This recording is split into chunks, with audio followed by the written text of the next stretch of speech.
Daly has the next priority question. Thanks, Concordia Minister. This follows on from Deputy Crow's question on Larium. I'm glad to hear that you had some engagement since your last meeting with Mark O'Sullivan. Mark has been medically discharged since your last meeting. He's in the gallery along with a number of his other colleagues who have been negatively impacted by Larium. Now, this question is quite specific. You've said you're interested in the best medical assessment. Recent reports done in the Pharmaceutical Journal by Dr. Ashley Croft are very, very clear about the danger of Larium, the need for it to be immediately have us cease prescribing it in advance of you publishing the outcome of the working group. So I want to know, are you going to stop prescribing it? Because there are other alternatives that are just as effective in dealing with malaria. And in the interim, when are we going to see the working group report, and can we have it published and discussed in this House? It's now a matter of absolute urgency. Call the Minister. First of all, I'm aware of the paper recently published to which the Deputy refers and the ongoing debate relating to the use of Larium.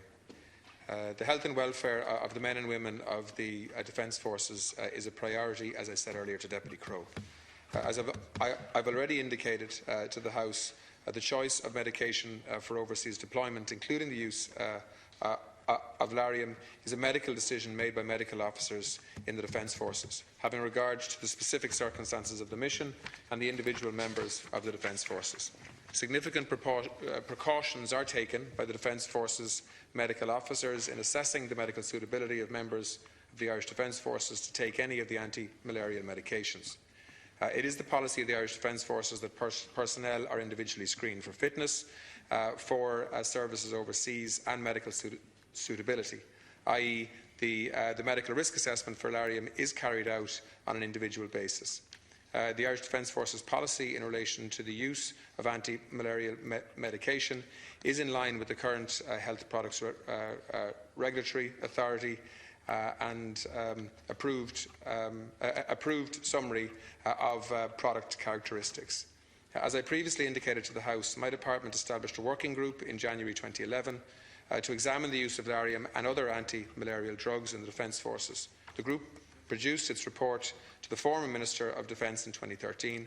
I am advised that the group investigated the allegations surrounding the use of Larium and obtained the advice of leading medical experts who concurred with the prescribing practices followed by the Defence Forces. Since production of its report, members of the working group have continued to monitor developments in the area of malaria.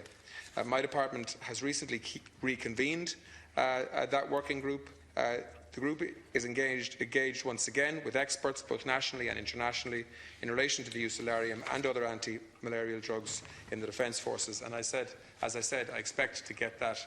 I'd like to get that report before the end of the year, but I want to make sure that it's done in as thorough a manner as possible. Thank you, Minister. My understanding is that I'll probably get it in January. Margaret, I'll go back to the Minister. Deputy Clare Daly. Yeah. We have a real problem at this stage, Minister, and I think there are people probably in the gallery and beyond who believe that the attitude being adopted by the Irish Defence Forces now is akin to almost reckless endangerment.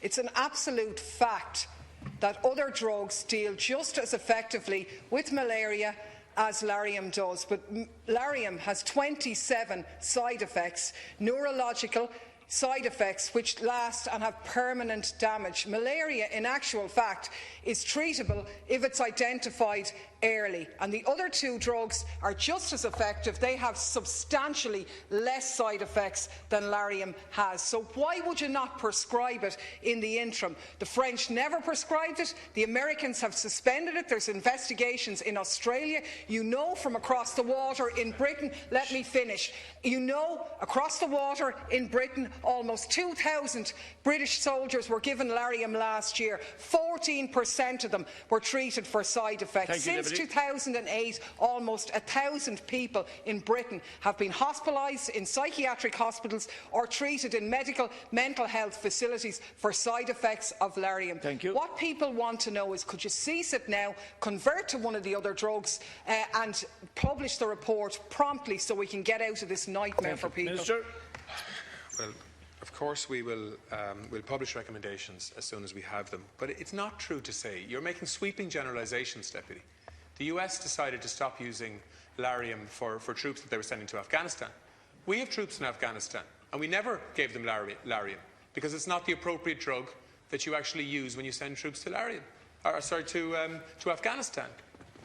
So it depends on the region, it depends where you're going, it depends on the strain of malaria, it depends how long the troops are going. All of that is part of the medical assessment. And the reason why most countries that are involved in peacekeeping in the world at the moment continue to use Larium is because there is no simple transfer to another drug. The suggestion that there aren't complications or problems with the other available drugs for malaria is also not the way it is. If it was, we would simply do that. Nobody is suggesting that there aren't problems with Larium.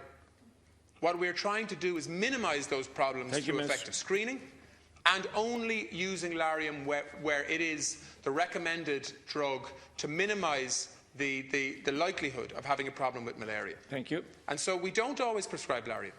It's only in certain regions when it is the best option in terms of prescription to actually protect our troops. Come back to the Minister. And if my recommendation is to cease that, we'll cease it straight away. Thank you. Deputy Daly.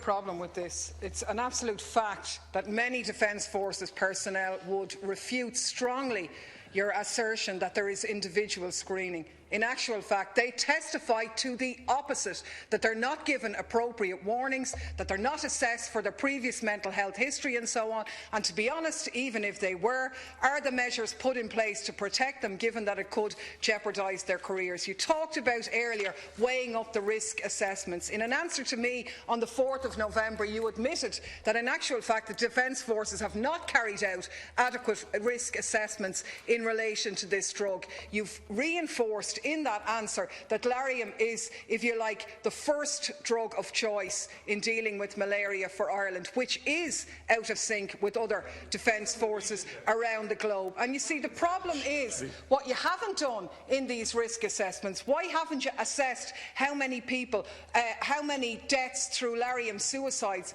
have occurred? Why haven't you assessed that suicide? And where's the publication?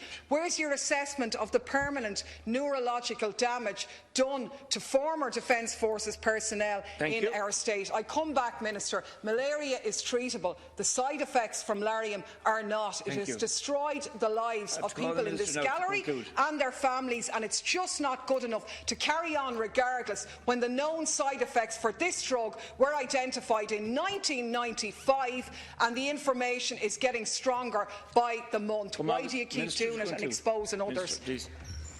Deputy, I know you have genuine concerns about this issue, right? But so do I. But let's not try to make sweeping statements here that aren't true. We have looked at instances of suicide in the Defence Forces and ex-serving Defence Force personnel. We have looked at that in a lot of detail, actually, over trends over the last 20 years. And we've tried to make comparisons between times when actually there was a lot of Larium being prescribed and times in the Defence Forces where there isn't a lot of Larium being prescribed, i.e. now, because we don't have a lot of troops in sub-Saharan Africa. And actually the trends don't change hugely. This is tragic, people taking their own lives for all sorts of very complex reasons. And if there are links with the drugs that they've been taking, well then obviously they need to be exposed. But there isn't settled agreement on whether Larium, for example, has permanent side effects for people. No, sorry, there isn't. Because I asked that very direct question of our Chief Medical Officer. So what I am trying to do is, rather than jumping to conclusions and making political decisions to be popular, I'm trying to make decisions on the basis of the best medical advice that I can get, both nationally and internationally, and we will make our decisions on the basis of that. Just like in the UK, Deputy. Despite the inquiries that are being made at the moment, they haven't changed policy in terms of using Larium to protect their troops. And are you suggesting that they're not looking to protect their troops from Larium in the UK?